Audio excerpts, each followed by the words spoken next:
მოგესალმებით, თქვენ უყურებთ საზოგადოებრივ სტუდიას და ეს არის ჩვენი ყოველდღიური საუბრები პოლიტიკაზე, სადაც არა უფრო რაღაც ყოველდღიურ რეჟიმში ვარამედ უბრალოდ ყოველდღიურ სტილში ასე ვთქვათ საუბრობთ იმაზე, რაც ყოველდღიურად ხდება პოლიტიკაში.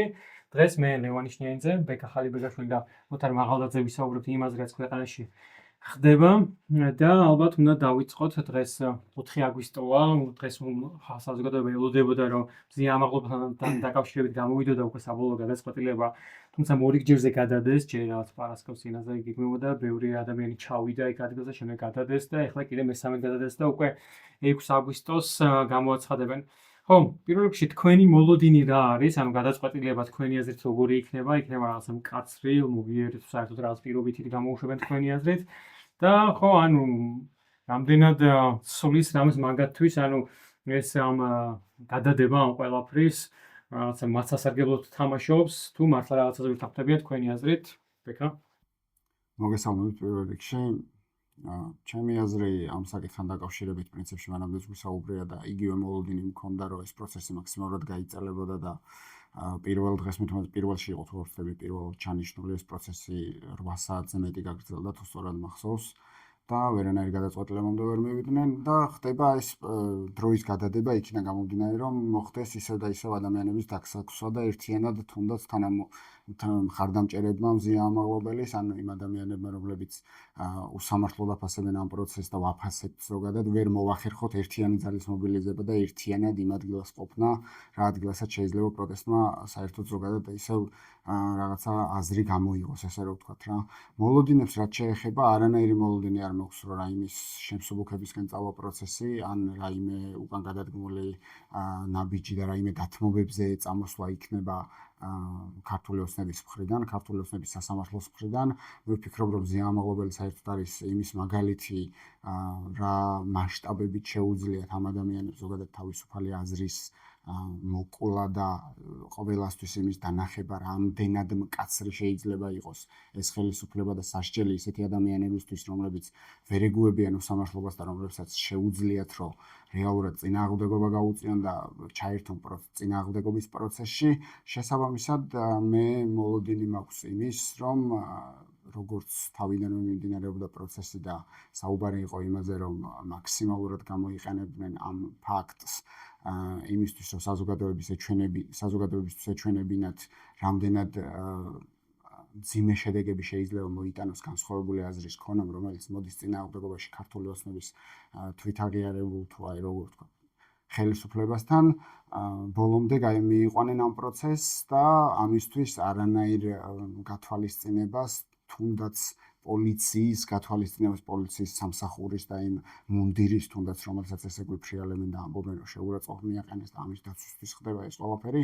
ჩვენ ვნახეთ დგებუადით სასამართლო პროცესზე და მე საერთოდ ვერ ვატყობდი ამ ადამიანს, რომ კმაყოფილი იყო თუნდაც პროცესით, ან რაღაცა ბედნიერი იყო იმით, რომ ზიამაღლობელი რაღაც ესეთ მდგომარეობამდე მიიყვანეს და თვითონვე მგონია, რომ რაღაც საკუთარ თავშიც აქვს იმის განცდა, რომ არ ეგონა, რომ ეს ამდენად პოლიტიკური პროცესი იქნებოდა მზიამაღლობლის საქმე და ვთქვათ, რომ ეს ხო მისი პირადი ინიციატივა იყო. იმ მომენტში, აი ხა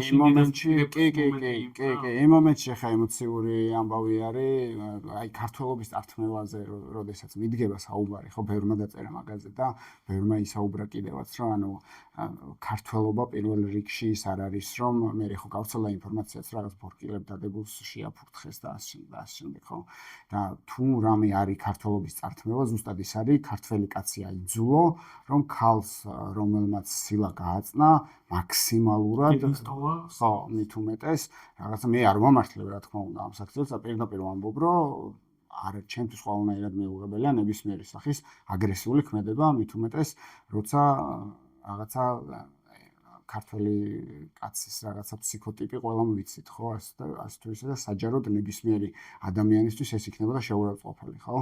მაგრამ ის ფაქტი, რომ ქართველ კაცს ის კაცობა პირველ რიგში უნდა ეტყობოდეს და მით უმეტეს ქალთან მიმართებაში. მაგაზე მაღლა უნდა ხო, მაგაზე მაღლა უნდა დადგეს, ზუსტად მაგის თქვა მინდა და მაგიტომ ვამბობ, რომ რაღაც პროცესებზე ეს ადვოკატის რო უსვამდა კითხვებს და რა კადრებიც გავრცელდა, მე ვერ შევამჩნიე, რომ დგებუაძე ამ პროცესით კმაყოფილია და მით უმეტეს როდესაც ამბობს, რომ მე შეიძლება ამაზე აღარ მქონდეს პრობლემა, მაგრამ სხვა პოლიციელებს ვიცავ ამ ქმედებით, რომ სხვა დავაზღვიო ის ამბავი, რომ შენ სხვა პოლიციელსაც სახეში არ გააწნავ, ანუ ეს ჩემთვის უკვე იმას ნიშნავდა, რომ თვითონ დგებუაძემ რაღაცები საკუთარ თავში კიდე გადააფასა და კიდე ერთხელ ვამბობ, რომ არ ვფიქრობ, რომ თავიდანვე მოლოდინი ქონდა, რომ ამდენად პოლიტიკური პროცესი გახდებოდა ეს საქმე და ამდენად დაბლა მოუწევდა თვითონ საპოლიციო სამსახურს ჩასვლა და მით უმეტეს დგებუაძის მხრებზე გავიდა მთლიანად ეს საკითხი და არ ვიცი როგორ იგრძნობს თავს საზოგადოებაში, როცა ეს ყველაფერი დასრულდება და ეს ყველაფერი აუცილებლად დასრულდება, იმიტომ რომ არ შეიძლება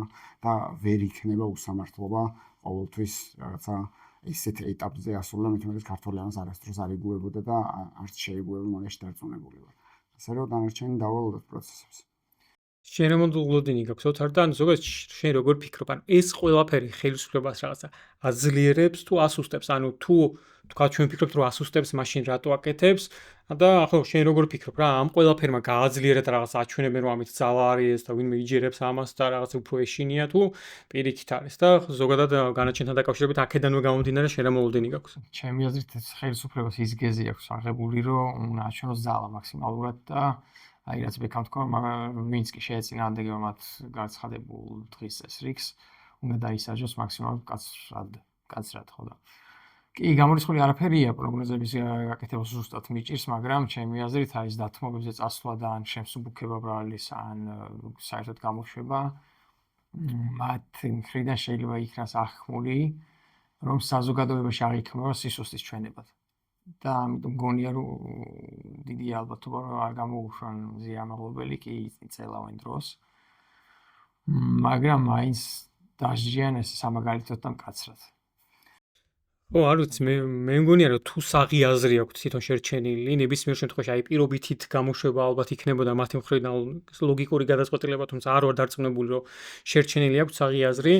ხო, და ხო მეც აი მგონია აი ეს დგებუაძე ხო საერთოდ ანუ საქართველოს ისტორიაში სანამ იცოცხლებს, სანამ იარსებს ყოველთვის თითით საჩვენებლად იქნება რომ აი ეს ის პოლიციელია და იგივე პროკურორზეც იქნება რომ აი ეს ზიამაღლობელის პროკურორია და ამ ადამიანს შერჩევათ მთელი ცხოვრება და აი რა დუღირთ, აი რა უნდა გიღირდეს ეგ ცხოვრებაში რომ აი ეს ყველაფერი აკეთო. აი არ ვიცი, მაოცებს ძალიან რა. ვამბობ რომ ანუ არც დგებუაძე არ არის სიტყვაზე პოლიტიკოსი და ჩემით ვერც კი წარმოედგინა რომ ესეთი მასშტაბური გახდებოდა ეს საქმე და ასეთ პოლიტიკურ პროცესში მოუწევდა ჩაბმა და არ ვიცი, რითაც მგონია რომ რაღაც ემოციური ფონზე ხო შესაკითხავია ეს. ანუ ეხლა მართლა მიმხედავთ ისე მე არ მიმიჩნევ საკითხავია შეუძლია კი ბიჭო, ანუ რას კარგავს? ანუ ამაზე მეტი რა უნდა დაკარგო, მე ვერ ხვდები, აი რა ვიცი, ჩემი აზრით ადამიანის ცხოვრება არაფრად, ეგ ეს ხელისუფლება რაც არ უნდა იყოს, ოდესმე ხო წავა და ეგ არ ვიცი, სად უნდა იმუშაო, რა უნდა აკეთო ცხოვრებაში, რომ აი რა ვიცი, რომ ეგ ლაქა რო გექნება, რუსეთში თუ წავა და რაღაცა კარიერას იქ აწყობს. ბიჭო, 84 დეპუტატის ღილაკს რო დააჭირა, ანუ როგორ ეს თუნდაც 84-ია და იბლარები და ესე ინდივიდუალურად არ გახსოვს, ეს დგებუაძე ყოველთვის გემახსოვრება და იქნება ეტალონი, აი რაღაცა წითელი ლოყით დარჩება მაგის შვილებს ემახსოვრება და შვილთაშვილებს შეახსენებენ რომ ეს იმ დგებუაძის შვილთაშვილიაო, აი სილაში როტიროდა რომ ლოყა მეტკინაო რომ ზიან გამარტყაო, ხო და აი რა დუღირთ მართლა არ ვიცი რა. დგებუაძის პიროვნებას უნდა ვიცნობ, რომ რამდენად ლოიალური არის ამ ხელისუფლებას, მანამდე რამდენად ლოიალური იყო. შენი თავისადმი და შენი ღირსებისადმი ლოიალური ხო უნდა იყო პირველ რიგში, ანუ რა დუღირ, ანუ ესე იგი მზადდაურის ხაზი მაგას რომ ეხლა ჩვენ ამ ყველაფერს უყურებთ, არა მხოლოდ რაღაცა პოლიტიკური გადმოსახედიდან, არამედ ელემენტარული ადამიანობიდან ვიწყებთ შეფასებას, ხო? და იქიდან გამომდინარე კიდე ვახსენეთ წერანაც, რომ აი რა არის ქართველობა და ზოგადად ქართველი კაცის კულტი და დამოკიდებულება მე ქალის მიმართ. ჩვენ აქედან გამოვდივართ ეხლა და აქედან გამომდინარე ვაფასებთ. ყველა ჯერ ერთი პრიზმიდან მაინც არ იყურება, მაგრამ ქართული ოცნება, რომელიც იმ ნარატივს არის მომჯდარი, რომ ქართულ კაცობას იცავს და ქართულ მუნდირს იცავს და ასე შემდეგ და კიდე ამ დონემდე ჩადის, შესაბამისად უნდა ვაღიაროთ, რომ მათ სხვანაირი ღირებულებები აქვთ და სხვა პრიზმიდან უყურებენ ამ ყველაფერს და მაგიტომ ამბობ ზუსტად ოთარს დავეთანხმები, რომ არ ვიცი მათთვის თუნდაც დგებუაძისთვის ესე სასწრაფოა. მეორე მხარეს აქვს თუ არა შესაძლებლობა რომ რაღაცა პირდაპირ საკუთარი დამოკიდებულებიდან გამომდინარე ისაუბროს. არ ვიცი.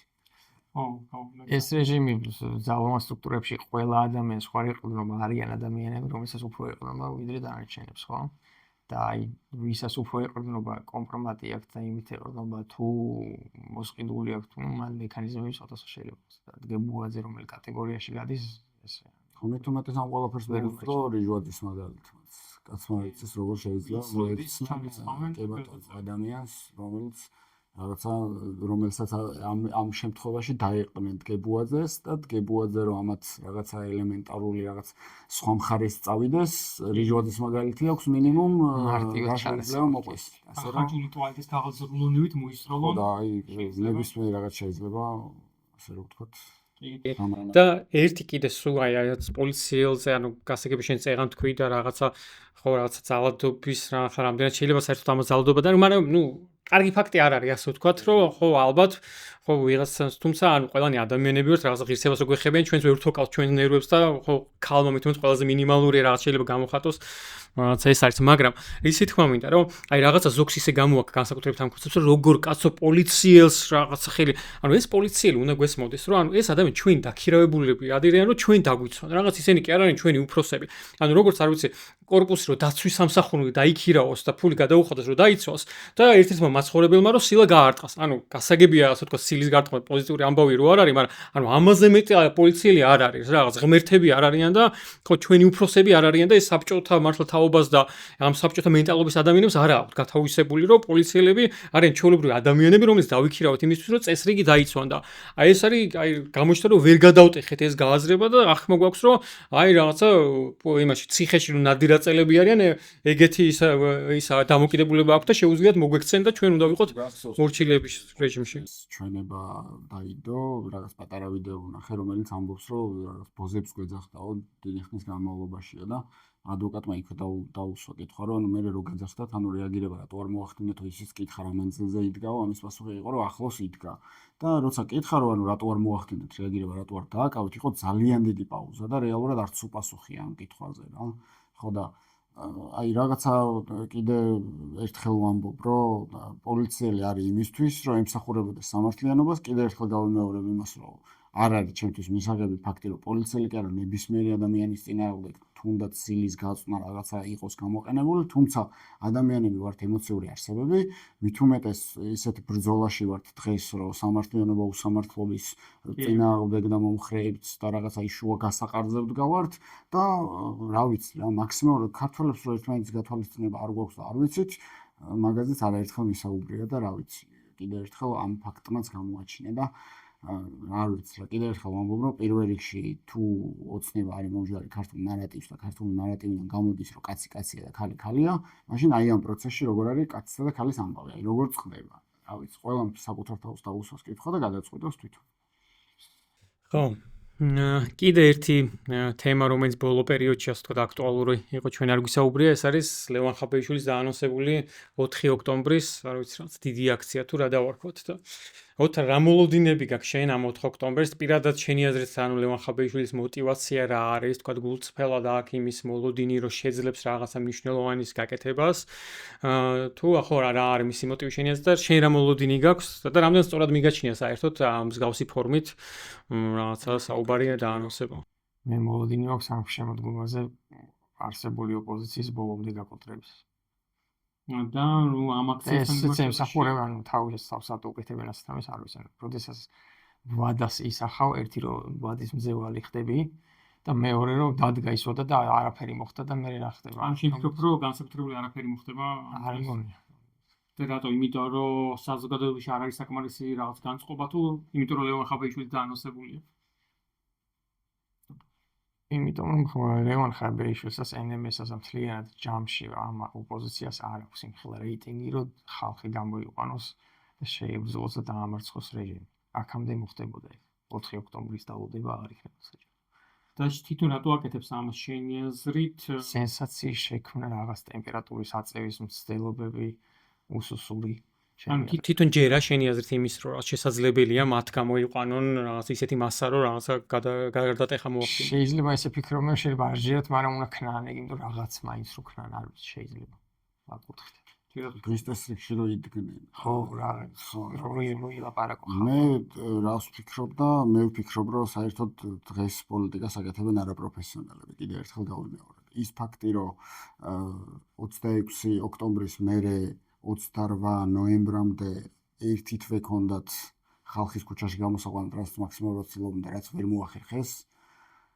მანდიდან გამომდინარე მინიმუმ მაგის გააზრება უნდა შეეძლოთ, რომ 4 ოქტომბერს მით უმეტეს ვერ იზამენ და ამ ყველაფერს ამყარებს ის ფაქტი, რომ 28 ნოემბერს ქუჩაში გამოსული უამრავი მასა ადამიანების, რომელიც გამოვიდა იმიტომ, რომ რაღაცა ევროპულ გზას არ აცდენოდა საქართველოსთან, ამ ევროპულ გზაში აღარ ჩავშლია ხარ იგულისხმება,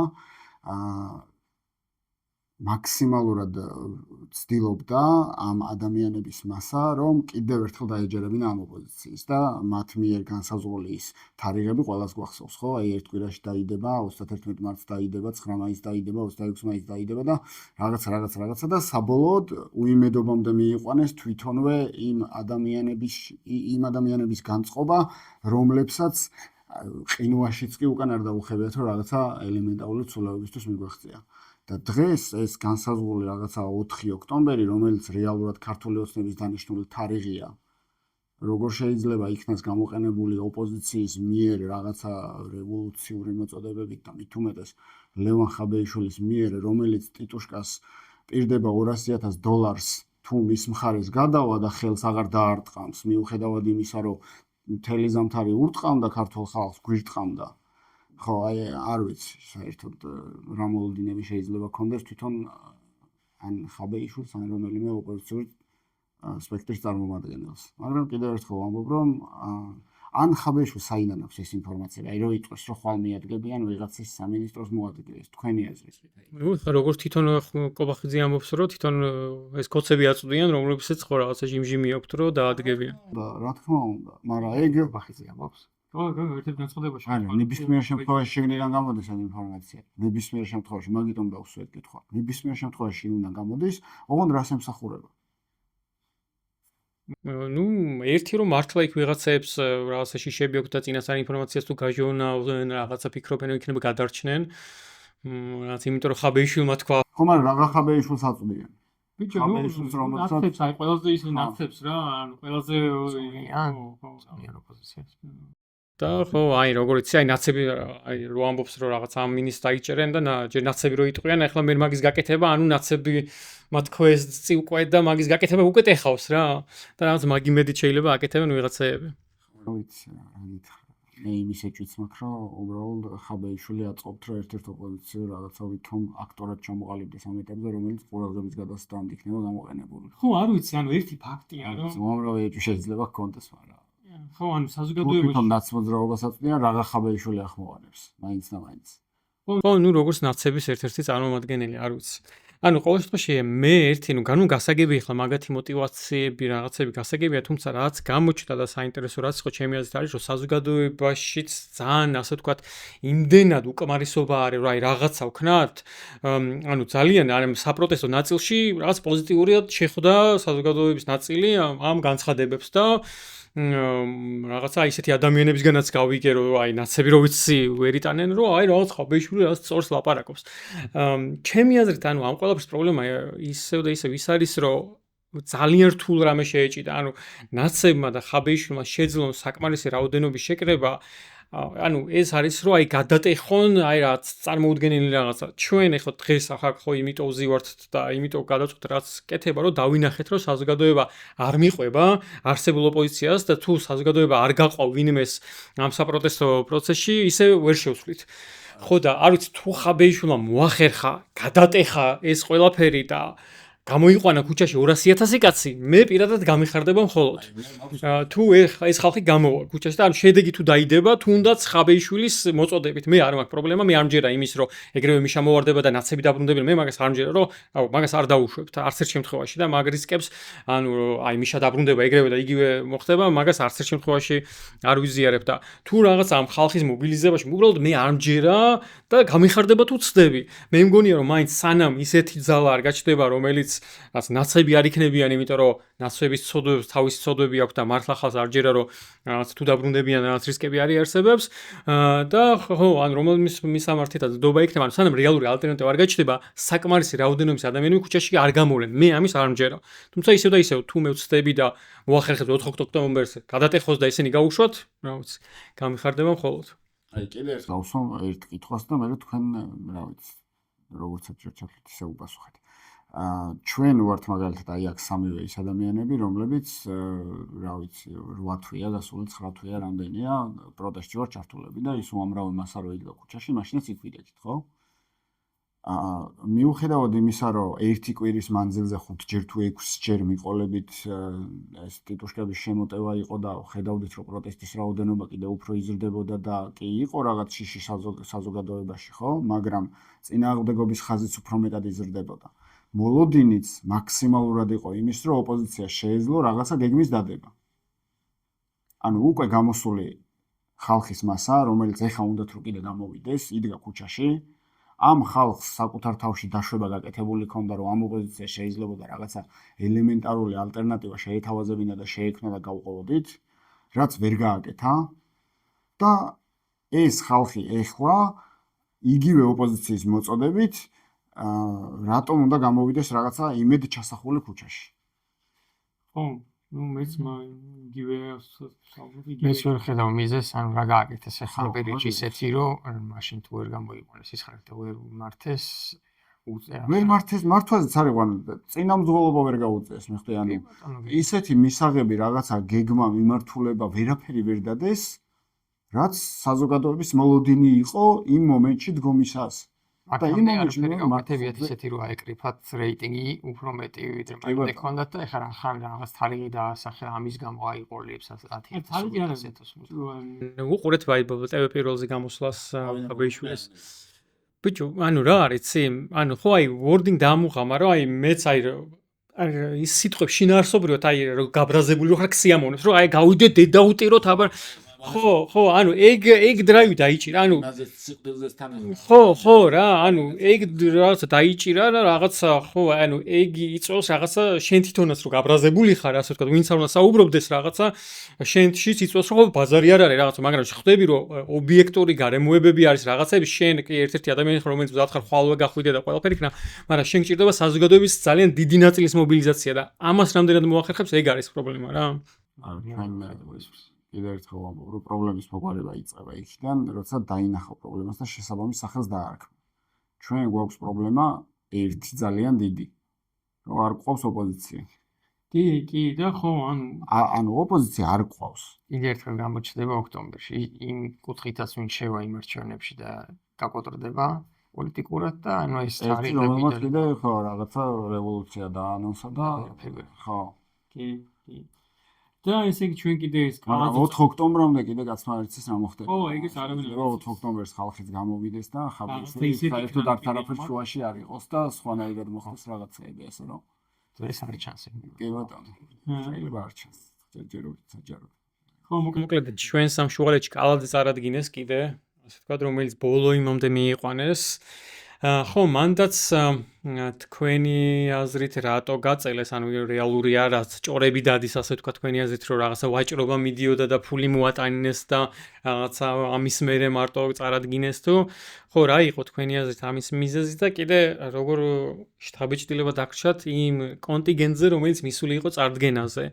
რაღაცა იმას ეწერა, გახარიას ეწერა, რომ მანამდე რაღაცა წითელი ინტელიგენცია იყვნენ, რომელიც ეგეთ ღონისძიებებს დადიოდნენ და ეგენიც კი ჯობდნენ, ხო, ანუ ვინ შერჩათ, ხო, ეს ბექა გოცირიძე რო ჩამოიყვანეს მარტო მაგისთვის რომ რაღაცა მანდ მისულიყო, ხო, აი ძალიან სევდიანია რომ ვინ შერჩა. მეტად თავის დროზე გახარიას წარდგენა რა იყო პრემიერ-მინისტრი, მანდიდან რამდენი იყო მისული. მანდიდანაც დარწმუნებული ვარ, ბევრად ნაკლები იქნებოდა და მით უმეტეს ისეთი ცოტა თავმოყარეობა თუ ვინმეს ჰქონდა, საბოლოოდ გამოეცალათ რა და არა, ეხა ვინც იყო მისული, იქიდან რამდენი იყო. ხო და მაგას მგონი რომ ბევრი არ იყო. მგონი რომ ბევრი არ. არა, მე ვგულისხმობ ამ რა სიჭინავას და მოროშკინას და მაგეებს რა, ანუ აი იქ რამდენი იყო, არ ვიცი. მე მგონი რომ ხო, ანუ ჩანაცვლება მოკლედ დიდი მოხდა 2000 წინა არჩევნებზე ვინ წარადგინეს და კონტინგენტი შეიცვალა და ანუ კიდე უფრო გამოეცალა ცოტა ღირსების მქონე თუ ვინმეს ჰქონდა შერჩენა და ჩანაცვლა ამ ოდიოზური ფიგურებით, მართლა ვალი მოროშკინა და ბექა გოცირიძე რო ყავს ასე თქვა.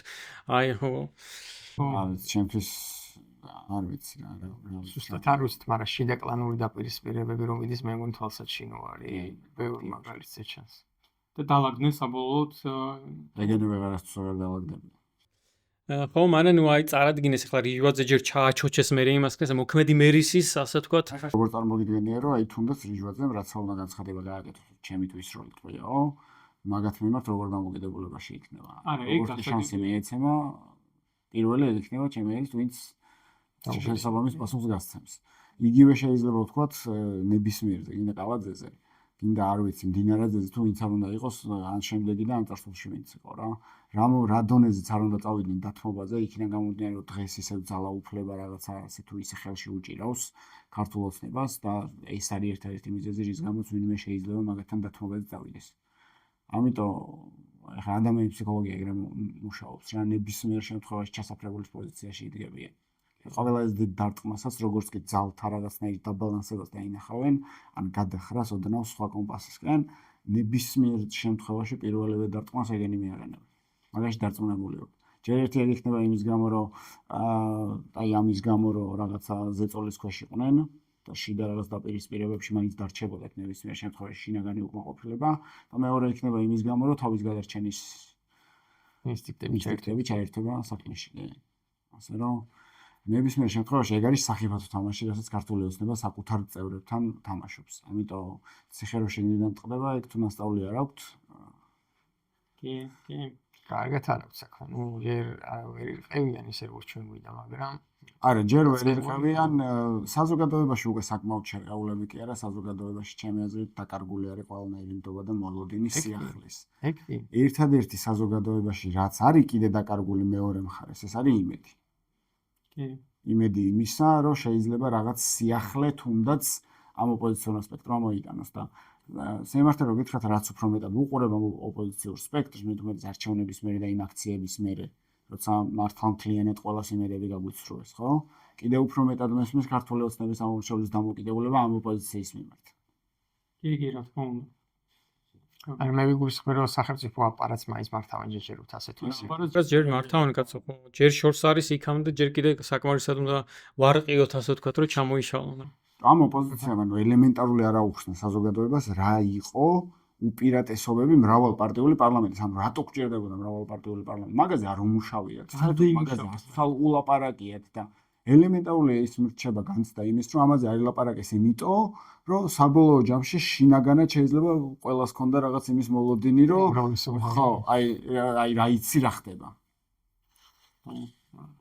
ხო, იმიტომ რომ შინაგანად აღმოჩნდა რომ რაღაც ეგოების დატოლება აქეთაც მედის, იქითაც მედის და ვერაფერზე ვერ თანხმდებიან რა. ეხლა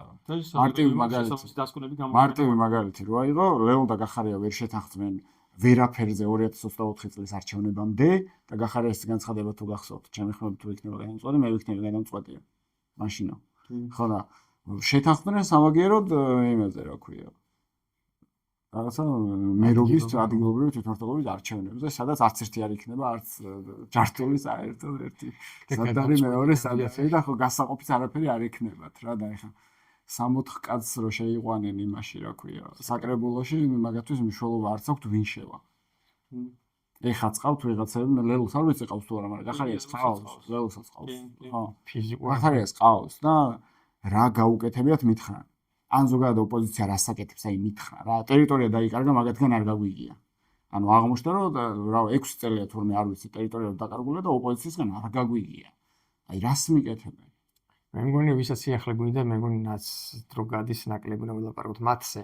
და ჩვენ ვმუშაობთ ჩვენს შენ თავზე. ის არ იყოს 100% გეთახმები რა, ეხლა ისწავლენ ჭკუას ჯერ არჩენები, ყველა მხარეს ჭკუას ასწავლის რა, ერთ სასწავლის იმაზე ჭკუას რო არავინ არ მიყვება და მეორე სასწავლის იმაზე ჭკუას რო არანაირი შანსი არ ქონდათ იმ ბრძოლაში, რომელშიც შევიდნენ და ეგ საერთოდ ბრძოლა არ იყო. და გააკეთეს პირიქით ქართული ოსნობის საქმე და არ ვიცი რა, ჩემი ეს ერთნი არიან ერთი სიტყვით. კარგით, მე მგონია ეს იყო ძირითადი თემები მიმდინარე პერიოდში. მადლობა ვინც გვიყურეთ. თვალი გვადევნეთ ზოგადად, გამოიწერეთ ჩვენი არხი და გაუზიარეთ ვიდეოები სხვებსაც. მადლობა და დროებით.